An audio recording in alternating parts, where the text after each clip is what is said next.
obrigado aí pelo convite. Quero agradecer aí a Lilian, todo o pessoal do PV. É um prazer enorme. Eu conheci o podcast, a Lilian me falou, eu entrei para ver e falei, não, vou ver como que é o podcast. Aí de cara, eu já dei de cara lá, Jonas Madureira. Eu falei, gente, vocês já foram o melhor. Aí eu fiquei meio com medo, assim, falei, não, é desafiador, assim, vim depois do Jonas e... eu trouxe alguns slides, eu vou compartilhar aqui minha tela. Vocês estão vendo bem? Sim. Tá.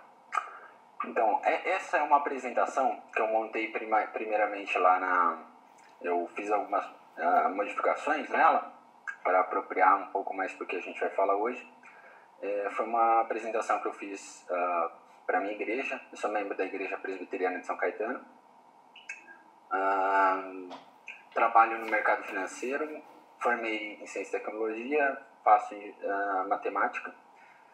E aí eu trabalhei 2 anos na Asset do Itaú, que é a parte de fundos de investimento. Eu trabalhei 2 anos nos Estados Unidos, eu fiquei 2 anos lá, e aí eu fiquei estudando numa faculdade de negócios de Idaho.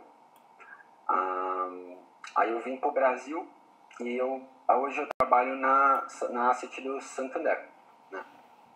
Que é a parte de fundos de investimento. E é isso. Um pecador salvo pela graça, mais importante. Enfim, vamos... E eu queria ver com vocês, assim, se vocês tiverem dúvidas, eu não sei como vocês preferirem, se vocês quiserem ao final, por mim, se quiserem interromper e fazer uma pergunta pontual, não tem problema nenhum. Tá bom? Então, qual o objetivo último do dinheiro? Como tudo na vida, a glória de Deus, né? Eu vou passar um pouco rápido, que eu imagino que a maior parte das pessoas aqui, elas já conhecem esses textos. Então, aqui a gente está falando de 1 Coríntios 10, 31, né, que fala, quer comais, quer façais qualquer outra coisa, fazer de tudo para a glória de Deus.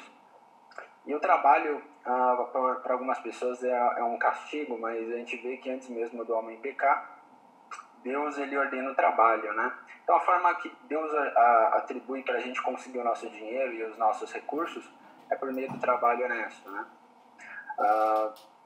O trabalho ele se torna mais difícil aí como consequência do pecado, né? Do suor do teu rosto comerás o teu pão.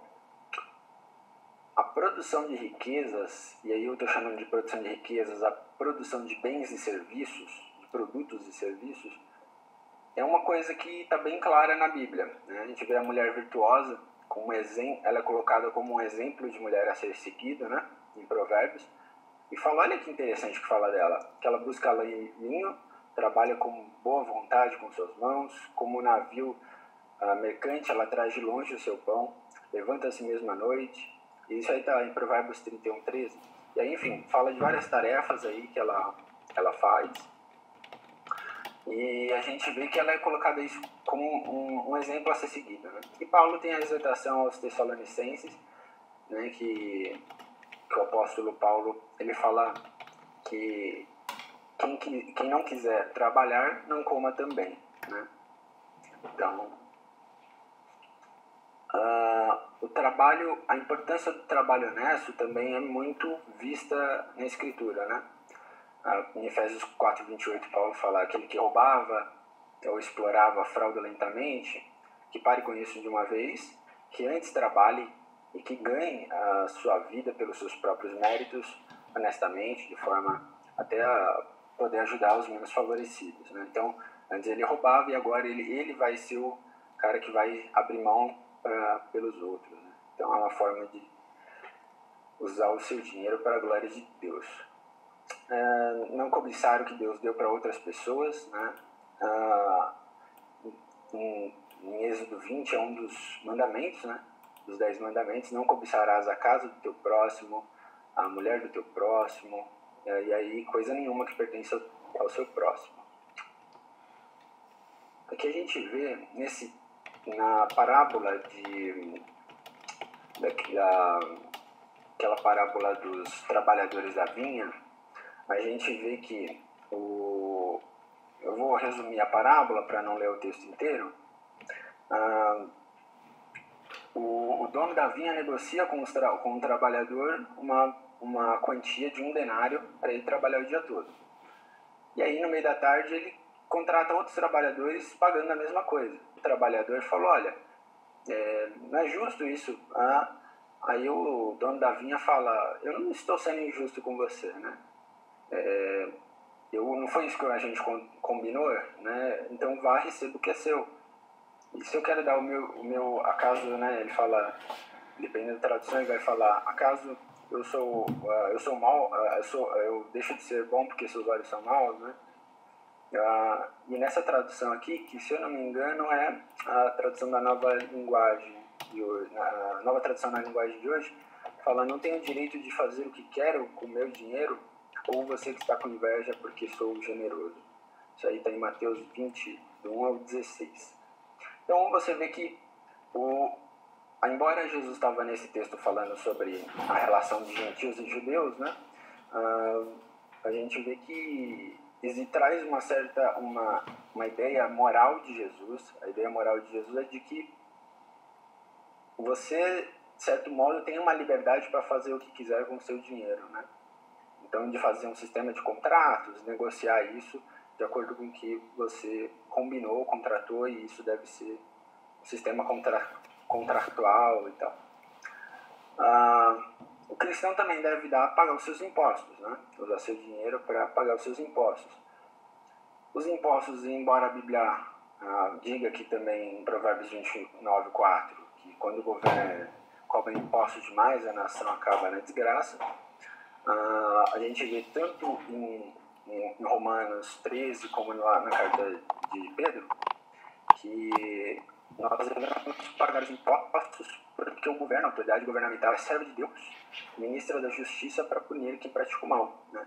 Por isso nós pagamos nossos impostos, porque o governo ele é um vingador de Deus para punir quem pratica crimes. E Pedro vai falar também que Deus deu o dom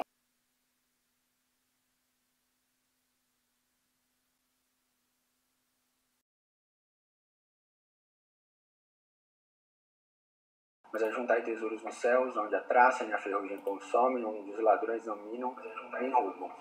Porque onde estiver o vosso tesouro, aí estará também o vosso coração.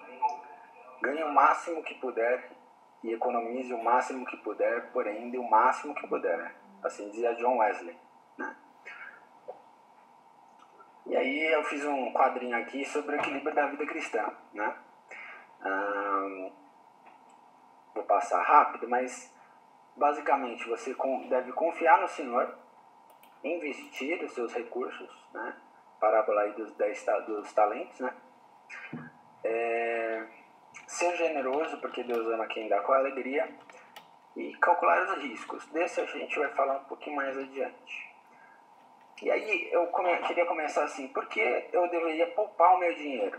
Bom, o conceito de mordomia cristã, ou seja, de que você é um mordomo das coisas que Deus te deu, por isso você deveria como mordomo, ele entende que nada é dele, mas tudo é do seu patrão, né?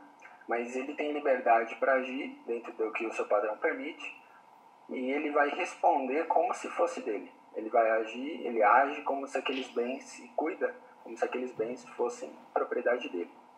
Então, por que eu deveria poupar meu dinheiro? Né? Pensando na mordomia cristã, você pode esperar o momento certo. Imagina que você recebeu o salário hoje, se você gastar hoje, será que a oportunidade melhor para você usar esses recursos da forma mais prudente, confiável, responsável, né? Em favor das coisas que Deus te confiou, será que não é amanhã, ou mês que vem, ou daqui 15 dias, e você torra tudo de cara? Então, uma das razões pelas quais você deveria poupar dinheiro é porque você não sabe quando Deus vai requerer que você use esses recursos, né? Outra razão, porque os recursos você precisa ter recursos para socorrer alguém em tempo oportuno. É muito importante também ter uma reserva de emergência para situações de desemprego, morte, crises econômicas, coronavírus, coisas assim, né? E, ao evitar o consumismo, você também pode alocar melhor os seus recursos em áreas prioritárias. O que eu quero dizer com isso? Imagina que você pega seu dinheiro e você fala assim, guardei R$100 aqui, deixa eu investir, sei lá, que uma coisa que é prioritária, segurança. Vou investir aqui em segurança na minha rua, pagar o salário para esse cara e tal. É uma coisa prioritária que vai, enfim, ajudar a sociedade, vai ajudar, enfim, sua família, sua rua, ou, sei lá, enfim, qualquer coisa que, ou você vai comprar, adquirir, sei lá, um produto de saúde que vai desenvolver aí uma cadeia de ativos na área da saúde. Então, assim, você acaba tirando os recursos que talvez iam, sei lá, para comprar, sei lá, uma bala de goma e vai aplicar em uma coisa mais útil para você, para as pessoas ao seu redor. Contribuir para o financiamento de bons negócios e projetos, gerando um ciclo virtuoso na economia. O que eu quero dizer com isso? Imagina que você pega esses R$100 e você fala assim, eu vou emprestar para o Google. O Google ele vai criar uma empresa, ele quer criar uma sede lá no Sergipe. E aí ele fala, cara, eu preciso de recursos para criar uma sede no Sergipe. E aí você vai e fala, bom, se o Google criar uma sede no Sergipe, ele abre uma letra financeira, uma debênture, ele abre alguma coisa assim. E aí ele fala assim, se você me der dinheiro, né, você me der esses R$100, eu te devolvo esses R$100 com juros. E aí o Google, com esse dinheiro, o Google vai abrir essa sede, né, e ele vai empregar pessoas. Essas pessoas vão ser beneficiadas, porque antes não tinham emprego, agora vão ter. Você vai ser beneficiado porque você agora tem um dinheiro com juros, e o Google vai ser beneficiado porque ele agora tem uma sede no Sergipe, né? Então você vê que é um ciclo virtuoso quando você investe de maneira correta em bons ativos, em boas empresas, em coisas em boas ideias e projetos, né? E por que eu deveria também poupar dinheiro para poder se preocupar com coisas mais importantes que o dinheiro? E aqui eu estou pensando assim, pensa um pai e uma mãe que tem às vezes a conta para pagar, o filho tá querendo leite, tá querendo pão, tá querendo comer, e aquele pai e mãe não tem recursos naquele momento. Então esse cara vai ficar desesperado e é compreensível para conseguir o dinheiro, né? Então ele não vai poder se preocupar às vezes em coisas mais importantes como curtir a família num domingo de parque. Ele vai estar muito mais preocupado com o dinheiro. Então às vezes ter dinheiro é bom para ter aquele mínimo garantido para não passar perrengues e ficar com aquilo na cabeça, né? Então é bom para poder se preocupar com outras coisas que não o dinheiro. Achei esse quadro na internet, achei muito bonitinho, por isso eu coloquei. Aí do lado é uma casinha, né? Mostra trabalho e o orçamento ali igualzinho, sendo os pilares, né, dessa casa. E aí tem a fé em Jesus como a base. E aí tem seus compromissos, né? Eliminar dívidas, proteger sua família de dificuldades, dízimos e ofertas, poupar e investir para o futuro, ajudar outras pessoas. Vamos falar sobre fundo de emergência. Até aqui alguém tem algum comentário, alguma coisa para falar? Eu acho que a gente pode guardar as perguntas talvez para o final, Lucas. Tá bom. Aí a gente tem um tempinho.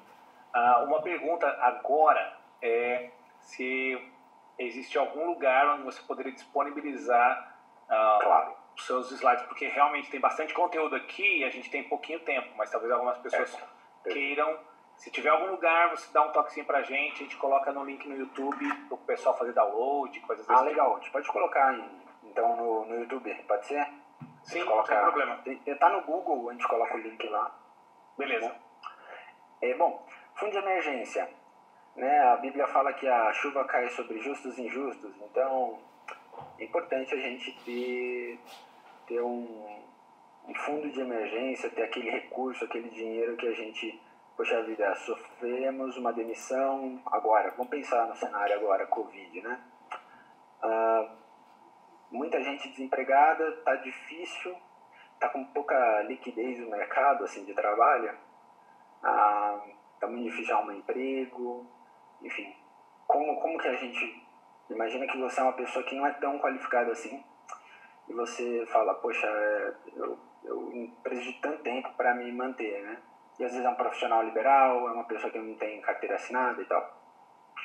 Então, é muito importante para todo mundo, né, ter aquele fundo de emergência, aquele dinheiro que você fala, olha, se eu precisar de qualquer, sei lá, porque imprevistos acontecem, né? Para as pessoas que são crentes, as que não são, todo mundo. Então é importante ter um dinheiro guardado. O que as pessoas, os especialistas aí falam? Que seria, se você tem uma renda fixa, ou seja, se você não trabalha e você tem uma renda previsível, você deveria ter mais ou menos, procurar ter 6 meses guardados, né? Agora, se você tem uma renda variável, ou seja, um mês entra mais, você é um corretor de imóveis, você fica às vezes 3 meses sem vender nada, quando vende, pumba, lá em cima. Aí você tem que se programar, né? Então, para pessoas que têm esse tipo de trabalho com essa natureza, seria legal ter 12 meses guardado. As maiores partes das recomendações que eu já vi, profissionais da área de finanças pessoais, eles falam coisas muito parecidas com isso, tá? Onde investir? Bom, para esse fundo de emergência, que é muito importante você ter. Então, assim, para caso de emergência, quando tá pegando fogo, então, né, o mundo tá pegando fogo, o que eu faço? Você tem aquele ativo ali que você consegue resgatar rápido, pagar um funcionário. As empresas têm fundos de emergência, o governo tem fundos de emergência, né? Então, em todas as instituições, até a própria igreja, é bem importante que uma igreja tenha fundos de emergência. Por exemplo, cai o teto, sei lá, tem infiltração no terreno do lado, coisas assim, né? Então, você tem que ter investimentos, às vezes, que você pode chegar com dinheiro junto na hora da emergência, enfim. E o que eu preciso? Eu preciso de, para que esse fundo de emergência, esse dinheiro, ele esteja investido em coisas de baixo risco, ou seja, né, porque eu não quero, na hora que eu precisar, não ter, ou que ele precisa ter alta liquidez. Não adianta, sei lá, ser um fundo de investimento D30, de resgate daqui 30 dias. Não dá.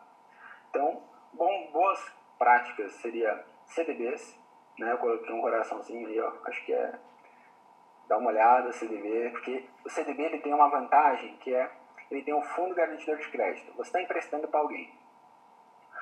E ele é um certificado, né? Então você está emprestando esse certificado para alguém. Aliás, você está emprestando seu dinheiro para alguém, essa pessoa te dando um certificado, que hoje, antigamente era um papel mesmo, mas hoje é tudo eletrônico. E essa pessoa, se ela não pagar no final, tem um fundo garantidor de crédito, que quando é CDB ele paga. Só que ele paga o dinheiro que você aportou, ele não paga os juros, né? Você tem a Selic, né? E você tem o Tesouro IPCA, que é uma opção também de título público, mas ele também ele mantém a inflação, né? A inflação mais uma taxinha negociada. Fundos de investimento de renda fixa e poupança. O pessoal critica a poupança, mas, por exemplo, agora é uma alternativa, assim, quando a Selic não está pagando quase nada, né? E não paga imposto de renda.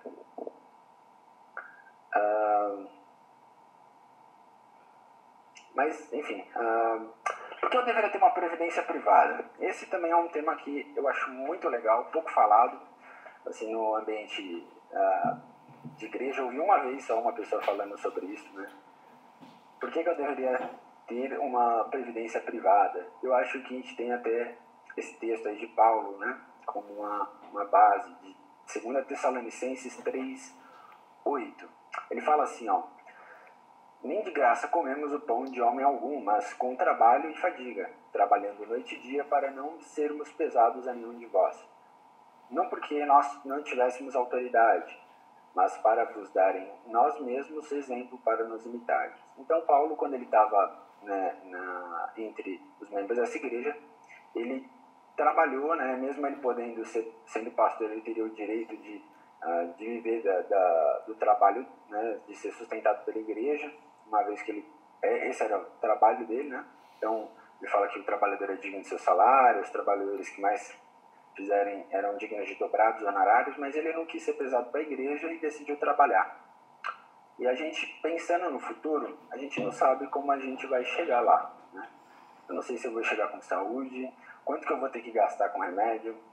Pensou se eu tiver que gastar com um enfermeiro e, sei lá, quanto custa pagar um enfermeiro que às vezes tem que ficar com a pessoa. E aí todo esse custo vai ficar com quem? Com meus filhos, com membros da minha comunidade, da igreja, vizinhos. Então eu acho que o cristão ele deveria pensar numa previdência privada também pela segurança própria, óbvio. Tipo, você não, se você tem dinheiro líquido ali debaixo do colchão, é capaz que alguém te sequestre, ainda mais quando você ficar mais velho, enfim, é capaz que alguém tente alguma coisa contra você. Agora, se você tem uma previdência lá, o seu dinheiro está num fundo de previdência, digamos assim, é uma coisa mais séria, né? mais tranquila, assim, não chama tanta atenção de bandido, de pessoas, né, com má intenção. E também porque você acaba tirando um pouco do peso econômico que algumas situações da velhice podem causar, né? Então, acho que é muito importante pensar. E assim, eu não sei, vocês talvez estejam acompanhando as questões de previdência. Previdência pública, eu duvido que eu vou me aposentar pela previdência pública. Eu duvido. Não é uma situação insustentável, então a alternativa para pessoas da minha idade ou inferior olha, vai para uma previdência privada, né? Então, é isso. E vamos falar um pouquinho sobre diversificação de portfólio também, que é um negócio legal. Eu acho muito legal, às vezes, que eu falo com alguns pessoal da economia, assim, né, da minha área, eu falo, você sabia que a Bíblia fala de diversificação de portfólio? Né? E o pessoal acha engraçado, fala, caramba, olha só. Empregue o seu dinheiro em bons negócios e com o tempo você terá o seu lucro. Aplique-o em lugares e em negócios diferentes, porque você não sabe que crise poderá acontecer no mundo. Eclesiastes 11:2. Esse texto também, eu sei que tem uma galera, a boa parte aí do pessoal que está ouvindo trabalha com missões, né? São missionários, e então vocês conhecem esse texto também como aquele texto, reparte o seu pão em várias partes e lance sobre as águas, né? É o mesmo texto. A ideia de pegar o seu mantimento e lançar sobre nas embarcações diferentes, comercializar. Tem algumas pessoas que falam que esse texto tem um viés também messiânico, eu acredito que também seria, eu penso, na minha opinião, aqueles textos assim de dupla profecia, né? E duplo cumprimento, aliás. Bom, enfim, mas Salomão, quando ele escreveu isso aqui, ele estava pensando primariamente, né, ainda que tenha alguma aplicação messiânica, mas ele estava pensando primariamente aí na questão de sustento, né? Então você não sabe o que os atos soberanos de Deus podem fazer no mundo. Então a gente não sabe e por isso a gente deveria se precaver e investir nosso dinheiro em coisas diferentes. Imagina que todo o seu dinheiro está em uma única coisa e aquela coisa cai, né? Exemplo, pensa assim, a Venezuela, que hoje é um país considerado muito pobre, já foi o país mais rico da América do Sul. Então, não existe nada que não caia, e nada tão baixo que não possa cair mais.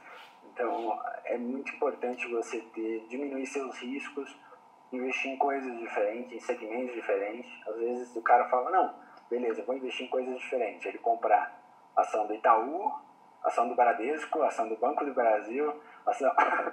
Aí, tipo, se alguma coisa pegar o serviço bancário, acabou. Esse cara tá ferrado. Aí ele só investe em empresas de tecnologia. Não, gosto daqui, vou investir na Google, Apple, Amazon e não sei o que e tal. Aí, TOTUS, e aí vem uma crise, pega eles, putz, esse cara se lascou. Então, é importante a gente diversificar e estudar o que a gente está diversificando. Tem um estudo aí do Lawrence Fisher, que ele fez em 1970, né? E ele que até 20 ativos fazia sentido diversificação. Depois de 20 ativos, começa a não fazer muito sentido, né? Porque você vai ter um esforço tão grande para acompanhar esses ativos que você está investindo, que não faz, você vai ter um trabalho que não vai valer a pena. Então, o máximo assim, mas tipo, até 10 ativos é legal, mas 20 ativos seria o máximo do máximo que alguém deveria ter numa carteira, assim. Então, a gente... Isso aqui, vamos falar de produto marginal. Produto marginal, entenda como vou dar um exemplo aqui, do retorno, né? Nesse exemplo aqui, pensa no retorno. Imagina que você está vendendo água para mim no deserto. Eu fui pro deserto do Saara, tô lá passeando, eu falo, nossa, eu tô morrendo de sede. E aí tem a barraquinha lá do Palavra da Vida, vendendo água. Aí eu chego lá e falo, olha, eu quero água. Enfim. Ali eu pago qualquer coisa, porque se eu tô morrendo, eu pago qualquer coisa pela água, certo? E agora, pelo primeiro copo de água, eu pago muito. Estou disposto a pagar muita coisa por isso. No segundo copo, eu não estou disposto a pagar tanto por isso, né? Então, isso é o conceito de... E aí, ou seja, no milésimo copo, eu estou disposto a pagar nada por isso. Então, o retorno, ele não é... O retorno, ele sempre vai diminuindo, né? Então, vamos aqui falar sobre isso. Produto marginal do capital físico e do capital humano. E aí, disso eu vou chegar em Ministério de Adolescente. Aí eu coloquei o símbolo do Corinthians porque é marginal, óbvio. E eu sou corintiano, mas não sou corintiano praticante. Eu nunca cometi assaltos nem nada.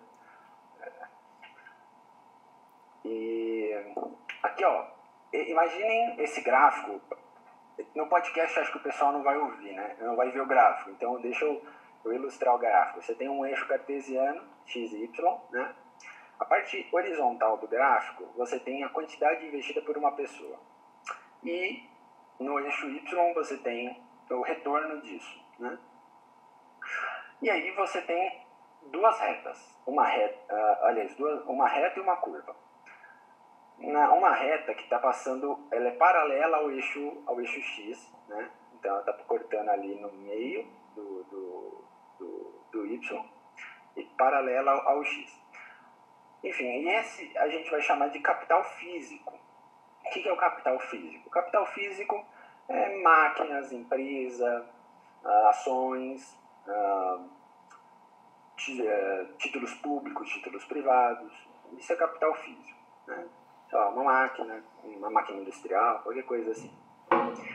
E tem uma curva que parece uma exponencial, né, do segundo grau, assim, decaindo ali lá no começo no y0, ela tá no x0, ela tá lá em cima, e aí ela vai decaindo, né, e exponencialmente.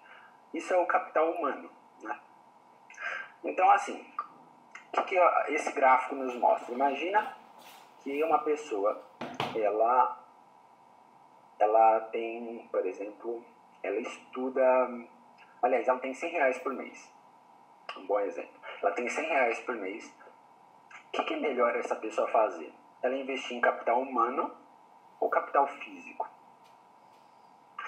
Se ela pegar R$100 por mês e investir em uma previdência, ou, sei lá, comprar ações na bolsa ou alguma coisa assim, ela vai ter um retorno constante, né? Ou seja, por isso que esse gráfico do capital físico, ele é reto, ele é constante. Se a pessoa investir em capital humano, ela vai crescer mais no começo. Por isso que começa lá em cima, tá vendo? O capital humano, ele começa acima do capital físico. Mas uma hora as retas se cruzam, né? E nesse cruzamento é o momento onde o rico deve parar de estudar. E o pobre tem que continuar. Mas assim, pensando assim, então, o que a gente pode tirar desse gráfico? Isso se você vai entender de onde tirou esse gráfico, você vai estudar um pouco sobre marginalidade, né? No princípio da economia, de marginalidade. Então, uma pessoa pobre, se ela tem pouco dinheiro, ela deveria investir em capital humano porque o retorno é maior, né? Então, imagina que você, R$100 por mês, você fazer de forma ficar fácil isso. Você tem R$100 por mês, você vai investir, ao invés de investir lá nas ações da Amazon, você compra um curso de inglês. Provavelmente você vai ter um retorno maior, né? Se você tiver, sei lá, uma alfabetização, então você não sabia nada, aí você foi alfabetizado, poxa, seu valor de mercado disparou, foi do zero, sabe, ele foi do 0 para 1, sei lá. E aí você está aumentando muito o seu valor. Então, as primeiras coisas ali na educação, elas valorizam muito. Então, para cada ano que você estudar na escola inicial, você está aumentando muito o seu salário futuro. O seu retorno vai ser muito grande. Aí você entrou no mestrado, faz graduação, aí está diminuindo. Tipo, você fez ensino médio, acabou o ensino médio, né? E aí tá diminuindo o seu retorno. Aí você faz o mestrado, faz graduação, mestrado, seu retorno melhorou, mas tipo, não melhorou proporcionalmente, eu estou falando aqui em porcentagem, como teria aumentado lá no ensino fundamental e médio. Aí você entrou no doutorado, você vai melhorar o seu salário, mas vai ter uma hora que nenhuma empresa vai querer te contratar porque você é pós-PhD, entendeu? A empresa não vai fazer sentido ter um cara tão específico quanto você. Mas, então vai ter um momento economicamente que vai fazer sentido você investir em capital físico. E aí, ou seja, quando você já estiver lá no seu mestrado, sei lá, doutorado, e aí você, eu vou investir em capital físico agora, entendeu? Porque o meu salário já tá bom, tá alto, e agora, tipo, eu estudar mais não tá fazendo mais tanto sentido, né? Então, ou seja, uma pessoa rica tem que investir, né? Se a pessoa é rica, ela faz a escolaridade, faz a faculdade, mas depois ela se dedica a investir, aos investimentos, ao trabalho, ao capital físico, né? Empresas, máquinas, enfim. Ou seja, a posse de capital físico é mais desigual do que a de capital humano, né? E o retorno sobre investimento para o pobre é melhor, né? Então, para a pessoa pobre que está sem dinheiro ali, o retorno para ela, nesses primeiros momentos em que até ela sair dessa etapa, o retorno para ela é muito bom. Então, tem até a 4ª série. Cara, se você estudar 1 ano, fazer a 5ª, seu retorno vai ser melhor. Se você fizer a 6ª, vai ser melhor. Ou seja, e aí vai diminuindo com o tempo, né?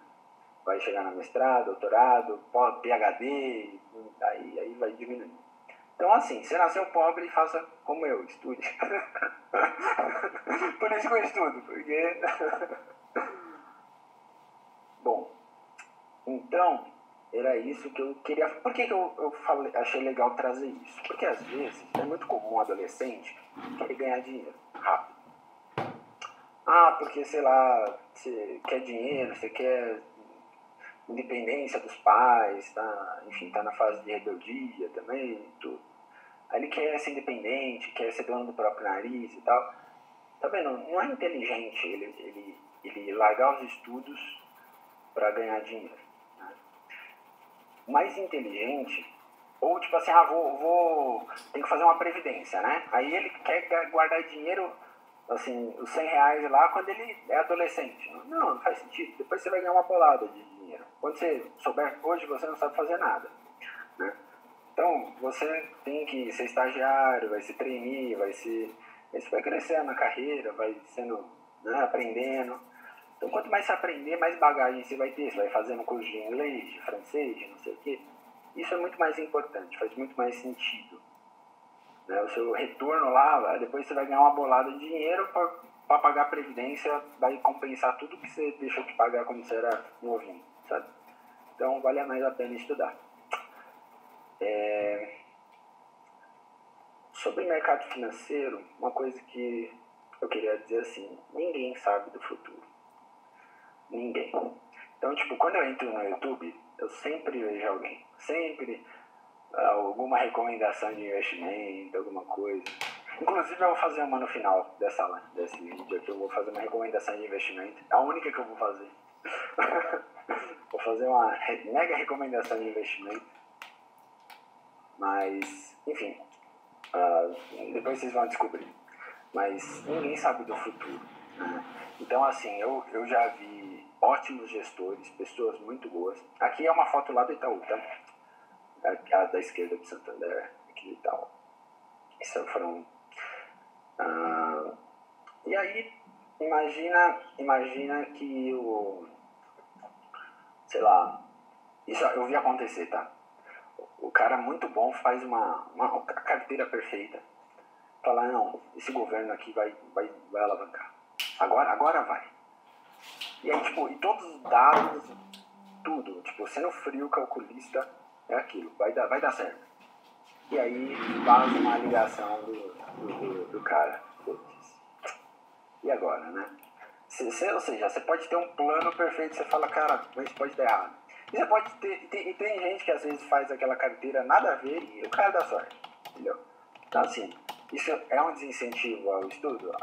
Não, né? Você tem que estudar, você quer investir, invista no que você conhece. Muita gente já me pergunta, fala assim, Lucas, o que você acha que deveria investir? Fala, no que você conhece. Tipo, cara, sei lá, eu conheço de padaria. Cara, investe nisso, tem uma galera ganhando mó dinheiro com padaria, sabe? Tipo, é que bolsa é muito status. Tipo, o cara acha que, nossa, você investe na bolsa. Sabe, você esquece status. O importante é o retorno disso, né? O importante é a estabilidade, o importante... São outras coisas que fogem do status, né? Então, e muitas vezes o cara, tipo, acha que aquele segmento dele, o cara sabe muito, sei lá, operar máquina industrial, sei lá, coisas que às vezes não tem muito status, mas, cara, será que não tem alguma coisa que dá pra ser feita aí pra ganhar muito dinheiro nisso? Uma coisa que eu tava vendo na Europa, os caras estavam contratando do mundo todo pessoas que sabiam arrumar trator. Tipo, você sabe arrumar trator? Vem, não importa se é da Namíbia, do Brasil, da Argentina, vem trabalhar aqui. Que aqui não tem ninguém que arruma trator. Tipo, negócio, entendeu? Que às vezes não tem muito status, mas estavam pagando bem. Então, né? E a gente tem um exemplo clássico aqui, né, de que mentiram para você quando falaram que é fácil fazer dinheiro no mercado financeiro. E aí muita gente entra achando que é muito fácil, que você vai ganhar muito dinheiro. E eu não vi ninguém, assim, eu não conheço ninguém que ficou rico no mercado financeiro. Então, não acho que você vai ser... Tem um buffer, entendeu? Tem, sei lá, tem um ou outro no mundo. E os ativos lá, naquela época, eles era mais fácil ter um ativo ruim. Tipo, um ativo mal precificado, aliás. É um ativo que estava valendo nada, mas, cara, você fazia a valuation da empresa, fala, cara, essa empresa vale muito mais. Hoje é mais difícil, tem mais olhos olhando, você tem robôs. Se tiver muito bom, se tiver muito... um robô vai pegar antes de você. Então, você tem que investir por fundamento, né? Tipo, analisar as coisas, né? Porque, enfim, olhar uma ideia e falar, essa ideia é boa, essa empresa é uma empresa sólida, a direção dessa empresa é sólida, porque isso o robô não faz, né? Então, por isso, fez uma avaliação humana nisso. Uma vez eu estava numa IBD, né? E aí, de uma outra igreja, e aí o pessoal falou assim, o pastor estava falando que não podia ganhar dinheiro fácil. Aí um senhor levantou a mão, mas pode investir na bolsa? Porque o senhor falou que não pode dinheiro fácil. Eu quis morrer, falei, não, como dinheiro fácil? Trabalho, a gente soa, faz conta, é um negócio doido. Tem uns heróis que morrem lá pra poder investir, e o cara se mata de estudar e tal, e aí as pessoas acham que é investimento fácil, não é fácil. Quando Deus disse que do suor do teu rosto comerás, ele estava falando muito sério. E vamos falar então um pouquinho sobre dinheiro na igreja, né? Embora tenha a divergência se a ofertória deveria ser parte no culto público ou não, enfim, mas de qualquer forma é muito claro na Bíblia que a gente tem que ser generoso, porque Deus ama quem dá com alegria, né? E a gente deve dar proporcional ao que Deus tem nos dado, né? E uma coisa que eu acho, pessoalmente eu vejo assim como uma pessoa que participou já de grupo de adolescentes e grupo de jovens participou e participa, né? Faz parte, eu vejo assim, é muito, eu penso que a igreja, enfim, ter o seu momento de ofertório, né? Enfim, ou se você vai lá e tal, mas é muito, eu não acho muito legal às vezes quando os grupos dentro da igreja, eles fazem métodos paralelos, né? Eu sei que tem gente que vai defender que pode, tipo, não tem nada que proíba, mas dada a nossa cultura e a forma como a gente lida com... já tem uma reatividade, né, da sociedade aí, com a igreja e... Exemplo, a gente muitas vezes quer fazer acampamento, e aí a gente quer levar todo mundo da igreja, né, no acampamento. Aí a gente vai pedir dinheiro pra levar o pessoal para o acampamento, porque a gente quer todo mundo. E aí acaba prejudicando todas as programações, falando muito de dinheiro, e aí as pessoas já olham com maus olhos, né? Então acho que em grupos de adolescente, principalmente, jovens, todos os grupos da igreja, eu evitaria, eu evito na minha igreja, né? Eu evito. Eu não gosto de fazer tipo bazar, coisas assim. Eu sei que eu já participei de várias igrejas que tinham bazar e coisas assim. Mas eu acho que é complicado, né? Acho que o jeito bíblico da gente fazer a arrecadação é pelos dízimos e ofertas, né? E senão cada grupo da igreja, geralmente as igrejas têm vários grupos e cada grupo tem o seu método de arrecadar. Eu acho isso tão complicado, né? E parece que a igreja é uma coisa que ela não é, né? E graças a Deus o que é importante do evangelho, o que é importante de se fazer na igreja é barato e simples, né? Último fato, fato relevante. Eu coloquei esse texto aqui, falando sobre... enfim, a Bíblia fala muito mais sobre o perigo das riquezas do que a favor das riquezas. Então, eu acho que a gente deveria tomar cuidado, né, com o nosso coração, né? E o maior investimento de todos. Essa história eu falei para um amigo meu, né, lá que trabalha comigo na área de investimento. Eu falei para ele, olha, imagina, né, a gente estava discutindo sobre o evangelho, e eu falei para ele, imagina que você tem um dia para investir, né? No final desse dia, tudo que você tem naquele fundo vai se perder, tudo. Então não importa o que você comprar ou vender, no final você vai perder. Agora, eu te ofereço um investimento, uma possibilidade de investimento que vai te dar dividendos para sempre, perpétuos, né? Então, você vai investir ali e vai te multiplicar para sempre, é seguro, tipo, não tem como falhar, né? E, de qualquer forma, assim, você vai perder no fim do dia mesmo, né? Você já vai perder tudo no fim do dia. E aí, você investe ou não? Aí ele falou, claro, óbvio. Aí eu falei, bom, esse dia é a sua vida, um dia ela vai acabar. E tudo que você fez, bom ou ruim, tudo que você investiu, seus prazeres, enfim, você colocou dinheiro aqui ou ali, tudo isso vai passar. E você vai perder, vai pro caixão sozinho, né?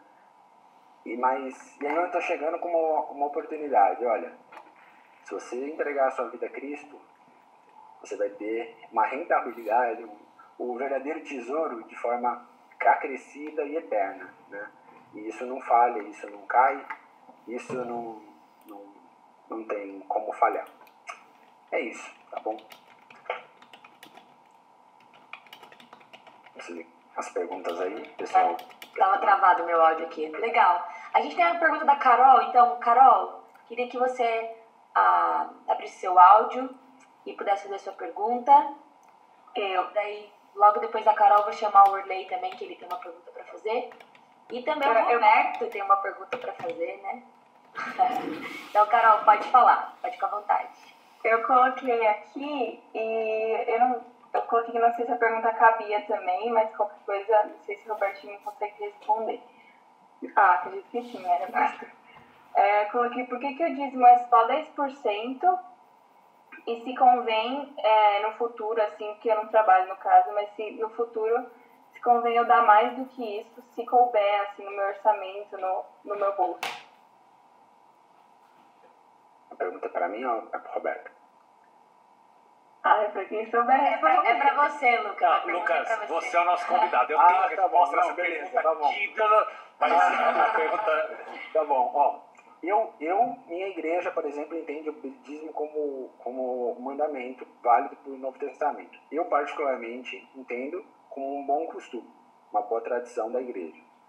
Mas não entendo como uma coisa obrigatória. Agora, a Bíblia fala para dar com generosidade, né?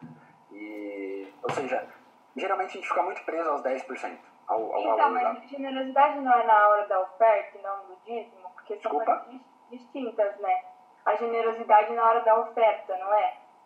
Isso. É assim, a gente não tem... Você poderia falar de Mateus 23, né? Que Jesus fala, vocês tiram o dízimo da hortelã e do gominho e tal, mas não... Enfim, fazer uma coisa sem deixar aquela. Você poderia usar isso como uma defesa do dízimo pro Novo Testamento. Só que aí o pessoal do outro lado vai falar, mas Jesus estava falando para os judeus, e foi antes da ressurreição e tal. Então, assim, você tem alguma disputa nessa área, tá? Mas o que eu vejo, assim, como uma coisa, assim, que tanto quem concorda como quem discorda do conceito de dízimo como mandamento, mas que é obrigado, se for bíblico, se for uma pessoa bíblica, ela vai ser obrigada a concordar, você tem que dar, né? De maneira proporcional, com alegria, sem ser mão de vaca. Você tem que... E Paulo arrecada ofertas, né, nas igrejas que ele passa. Então, eu acho que é um conceito...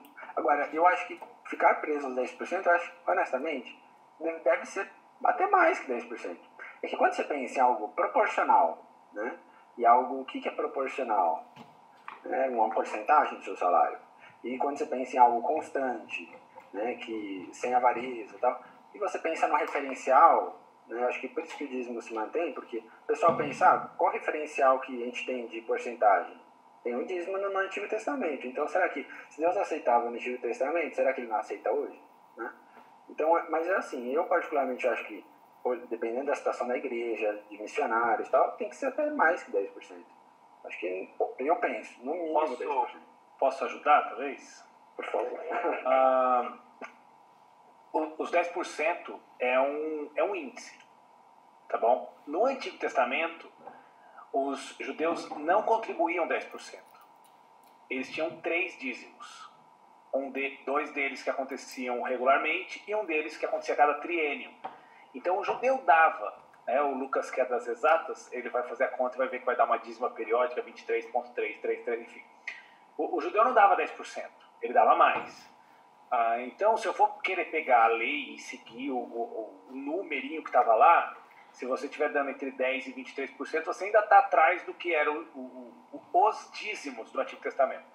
Mas eu acho que a gente deve puxar os princípios. Por que esses dízimos eram dados? Tinham 3 áreas onde o pessoal contribuía no Antigo Testamento. Uma delas era para sustento de pessoas que trabalhavam, eu vou usar o termo religião aqui, né, não pejorativamente, mas aqueles que trabalham para que a sua fé possa caminhar. Então, você vai ser um pastor, missionário, enfim. Então, ou algum outro tipo de obreiro. Então, uma fatia ia para esse pessoal. Um dos 10%. Um outro 10% ele usava para coisas que faziam a promoção da religião para a família dele. A viagem, tinha coisa que ele comia daquela oferta. Então, isso também é um segundo princípio legal. E o terceiro era o dízimo que ele dava para o pobre. Né? Ele tinha recursos para ajudar pessoas. Então, às vezes a gente só fica nessa história da leizinha do Antigo Testamento, não é? Tinham 3 coisas nas quais um judeu deveria olhar. Então, ele deveria sustentar pessoas que estão ali servindo ele deveria promover a vida espiritual da sua família, ele deveria ajudar pessoas que estão à sua volta. E por cada uma delas a gente teria muita coisa para conversar, né? Quando a gente vai para o Novo Testamento, o Lucas usou textos fantásticos. No Novo Testamento, essas coisas não são mais como regras para nós. Elas continuam sendo princípios.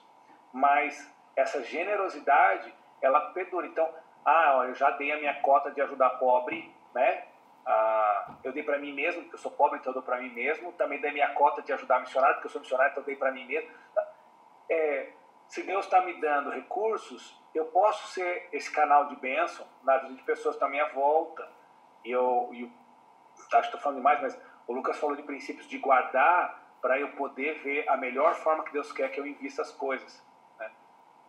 Então, não acho que é uma lei para nós hoje, mas acho que todo cristão genuíno, ele tem o Senhor Jesus tão forte no coração dele, que ser esse instrumento do Senhor para abençoar pessoas que estão à volta vai fazer parte da vida dele, né? Então, um cristão que não contribui, na verdade, ele vai me demonstrar que talvez tenha algo no coração dele mais importante do que ser esse braço do Senhor Jesus, esse corpo do Senhor Jesus atingindo pessoas, né?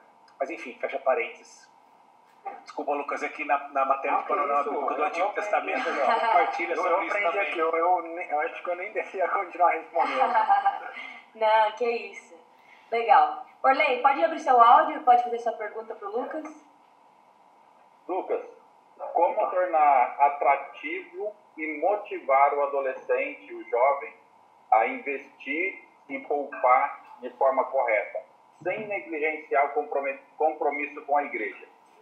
Ou seja, não é ele tirar tudo, o pouquinho que ele ganha ali, de uma forma ou de outra, e pôr tudo no investimento e não devolver o dízimo, não ofertar, não fazer nada com missões, entendeu? Como motivar ele a fazer as coisas de forma correta? Primeiro, acho que isso é um trabalho dos pais, né? A gente acaba, às vezes, na igreja, meio que fazendo o que os pais deveriam fazer primeiro, né?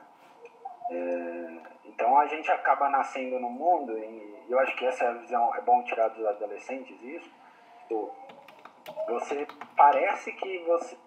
sei lá, a gente é triste, a nossa família é porque a gente é pobre. Porque eu não tenho um videogame, eu não tenho um brinquedo, eu não tenho as coisas, patinete, eu não tenho um carro legal, meus amigos têm e tal. Então, tipo, parece que pro adolescente nesse mundo, se o pai e a mãe não tiver sabedoria, vai perpetuar isso. Que, ou seja, eu sou infeliz porque eu não tenho dinheiro, né? E aí o cara demora para perceber, tipo, às vezes não percebe nunca que se ele, mesmo com dinheiro, ele vai continuar infeliz. Se não for o dinheiro, vai ser outra coisa que ele vai arrumar infelicidade, né?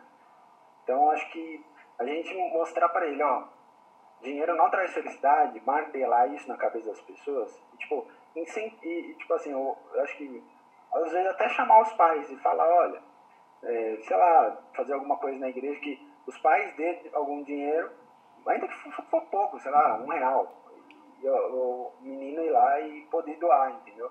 Ele acostumar com doações, eu acho que é uma coisa importante, né? Mas foi assim que, sei lá, eu aprendi assim, né? Meus pais me fazendo fazer doações, dando pra mim fazer a doação. Então, acho que funciona, se acostuma, sabe? Legal, muito bom. Roberto, você tem uma pergunta? Tenho, na verdade tenho duas. Então, vamos ver se a Lília me der tempo. Vou pensar no seu caso. Lucas, achei muito legal o gráfico que você colocou. Talvez eu não saiba usar os termos que você usou lá, mas só para ver se eu entendi direito. No começo da nossa vida, pensando aqui nos líderes de adolescentes e adolescentes, todo investimento que eu fizer em mim, pensando em pessoa e em crescimento, vai trazer mais benefício do que se eu investir em outra coisa. Sim. É isso? É isso. Então, se eu fizer curso, se eu for parte desse investimento, o menino não percebe o que ele está fazendo, né? Porque é o pai que está pagando, né? O pai está pagando na escola, o pai está pagando inglês, o pai está pagando tudo. Mas, então, só para ver se eu tinha entendido direito o gráfico, achei muito legal, nunca tinha ouvido sobre isso. Segunda coisa é o seguinte, a maioria de nós não está numa circunstância de a gente guardar 6 meses, 1 ano, de ter, sabe? O brasileiro, na verdade, vive o oposto, né? A gente gasta antes de ganhar, né? Então, Casas Bahia, tudo mais, e assim por diante, né? Nada contra Casas Bahia, se elas quiserem ouvir o podcast, quiser mandar alguma coisa pra nós, entendeu? Pode mandar, né? Não vou fazer mais. Tá lá o líder, né? o adolescente, o jovem, quando ele começa a ganhar ou caminhar na vida financeira dele, quais seriam os primeiros conselhos práticos que você daria para ele? Legal. Bom, acho que, por exemplo, imagina se você tem dívida, então você primeiro tem que suprir essa dívida. Muita gente, às vezes, tem situações que sei lá, o cara às vezes tem uma pessoa com deficiências, ele não ganha muito, ele não tem tempo, né, de se preparar e tal. Tem várias realidades. Então, primeiro, você tem que tirar dívidas à frente, porque os juros que você vai ter numa dívida vai bater qualquer rentabilidade, né? Então, você tem que tirar dívidas à frente. E fazer conta. Acho que fazer muita conta é importante. Ou seja, ser um mordomo cuidadoso, que vai no detalhe, sabe? Que vai a fundo. Por exemplo, compro um carro ou vou de Uber quando eu preciso, né? Sei lá, o que é mais barato para mim? Porque às vezes para alguma pessoa pode... Eu passei um semestre na faculdade, uma matéria chamada Engenharia Econômica. Foi uma das melhores matérias que eu fiz. A gente passou um semestre discutindo se era... meu projeto era: vale a pena comprar ou alugar uma casa? É um negócio complexo, é muito complexo. Parece bobo, mas é muito complexo. Enfim, ver a tinta da parede, levar tudo em consideração, é muito complexo. Mas, enfim, a gente generaliza as coisas, não vai tanto no detalhe, mas imagina que... eu acho que esse é o ponto. Você tem que guardar dinheiro, tipo, ver os riscos, avaliar os riscos, falar assim: poxa, hoje eu sou solteiro, hoje eu tenho eu posso arriscar um pouquinho mais, né? Mas daqui a pouco eu vou casar, eu vou ter pessoas para sustentar, vou ter filhos, aí você tem que ser mega conservador, né? Então, tipo, o que eu posso me programar e fazer conta em tudo? Tipo, economizar o máximo que você puder e se planejar. Eu acho que ter um planejamento, ter uma coisa em mente, por exemplo, poxa, eu vou ter, sei lá, hoje você não precisa comprar uma casa. Você pode, de repente, ver, sabe, abrir as possibilidades, pensar: eu posso alugar uma casa, será que é mais barato comprar ou alugar? Isso é quase sacrilégio falar aqui no Brasil, né? O brasileiro sonha com casa própria. Você dizer para ele que alugar agora, pode ser mais vantagem. Será que os juros lá, a tabela Sacre, né? Lucas, eu acho que alugar é mais vantagem, mas é que é sacrilégio. Sim, aqui é difícil. O pessoal tá rindo porque a gente conversa disso aqui no escritório, entendeu? E aí... Mas, por exemplo, você pegar mas é bom alguém da área falar. Você pegar esse dinheiro e jogar num fundo imobiliário, e aí você comprar participação num shopping, em algum prédio comercial, enfim, será que não é melhor isso? Então, assim, só que assim, investimento você tem que olhar e ficar acompanhando, atento e tal, né? Não dá pra comprar e largar lá e tal. Tem que, de vez em quando, ficar olhando, ter um equilíbrio. Não ficar olhando toda hora lá, tipo, o cara tá investindo a longo prazo e fica olhando todo dia. Não dá, aí não precisa, mas, tipo, acompanhar e ficar em cima, falar: poxa, eu acho que pra jovem, principal, cuidado com gasto. Porque os seus gastos, se você não for uma pessoa controlada com os seus gastos, não vai ter investimento que supere os seus gastos, sabe? Então, sei lá, às vezes pensa, vale a pena, às vezes, talvez agora, ônibus, às vezes usar metrô agora. Eu não sei se aí onde vocês moram tem metrô, mas aqui tem. Aí fica mais fácil, não tem. Então tem que comprar carro. Eu não tenho jeito, eu ia andando. Bicicleta. Mas economizar e guardar para o futuro, né? Legal, Lucas. Muito bacana. A gente quer agradecer você em nome da Palavra da Vida. Foi muito bom te ouvir. É muito bom ver alguém jovem, tão engajado com a gente. Isso é muito bom. Poder também ajudar a ser uma ferramenta para os líderes de adolescentes que estão aqui no Zoom, que estão nos ouvindo também no YouTube. Muito obrigada. É isso aí, galera. Boa noite. Deus abençoe vocês. Até a próxima. Valeu, Lucas. Deus abençoe. Nossa reunião terminando em 3, 1...